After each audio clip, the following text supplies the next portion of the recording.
Biscuit chocolate pudding എങ്ങനെയാണ് ഉണ്ടാക്കുന്നതെന്ന് നോക്കാം. ഇത് ക്യാരമൽ ചെയ്തിട്ടാണ് ഉണ്ടാക്കിയെടുക്കുന്നത്.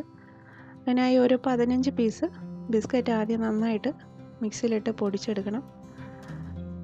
ഇത് ഒരു ഗ്ലാസ് ചൂട് പാലിലേക്ക് ഒരു 5 മിനിറ്റ് ഇട്ട് വെച്ചതിന് ശേഷം നന്നായിട്ട് കുതിർത്തിയെടുത്ത് പാലോടുകൂടി തന്നെ മിക്സിയിലിട്ട് അടിച്ചെടുക്കാം. ഇതിലേക്കിപ്പോൾ പാല് ചേർക്കുന്നില്ല.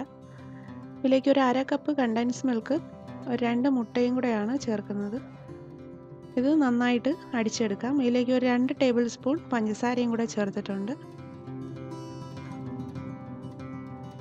അടിച്ചെടുത്ത ബിസ്ക്കറ്റിൻ്റെ മിക്സിൻ്റെ ഒരു പകുതി വേറൊരു ബൗളിലേക്ക് ഒഴിച്ച് അതിലേക്ക് ഒരു ടേബിൾ സ്പൂൺ കൊക്കോ പൗഡർ ചേർത്ത് 2 ലെയറായിട്ടാണ് ഈ പുഡിംഗ് ഉണ്ടാക്കുന്നത്. ഇതിൻ്റെ ഒരു പകുതി ബാറ്റർ എടുത്ത് 1 ടേബിൾ സ്പൂൺ കൊക്കോ പൗഡർ ചേർത്ത് നന്നായിട്ട് കട്ടയില്ലാതെ കലക്കി മാറ്റി വയ്ക്കാം.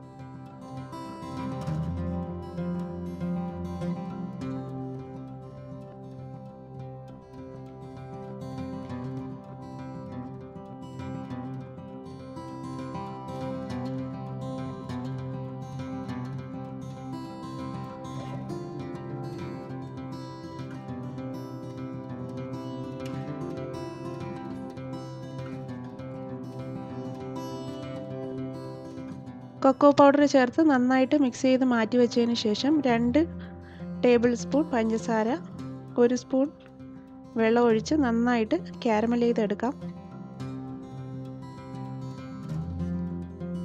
ഇതിപ്പോൾ കളർ മാറി വന്നിട്ടുണ്ട്. ഒരു നെയ്യ് തടവിയ ഒരു ബൗളിലേക്ക് ഇത് ഒഴിച്ചൊന്ന് ചുറ്റിക്കാം.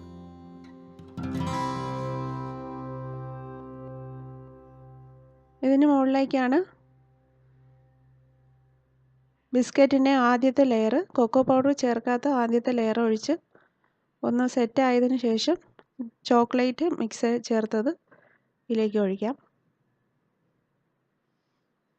വെള്ളം നന്നായിട്ട് ചൂടായതിനു ശേഷം അതിൻ്റെ മുകളിലേക്ക് ഒരു അടപ്പ് വെച്ച് പുഡിംഗ് ഒഴിച്ച പാത്രം വെച്ച് അതിൻ്റെ മുകളിലേക്ക് കുറച്ച് ബദാമും പിസ്തയും നുറുക്കിയതും കൂടെ ഇട്ട് വേവുന്നത് വരെ ഒന്ന് അടച്ചു വയ്ക്കുക. ഒന്ന് സെറ്റായി തുടങ്ങുമ്പോൾ ഇതിൻ്റെ മുകളിലേക്ക് രണ്ടാമത്തെ ലെയർ ചേർക്കാം. കൊക്കോ പൗഡർ ചേർത്ത് മിക്സ് ചെയ്ത് വെച്ചിരിക്കുന്നത് ഒഴിച്ചതിന് ശേഷം ഇതുപോലെ കുറച്ച് ബദാമും പിസ്തയും മുകളിൽ വിതറി വീണ്ടും ഇതുപോലെ അടച്ചു വെച്ച് നന്നായിട്ട് വേവിച്ചെടുക്കാം.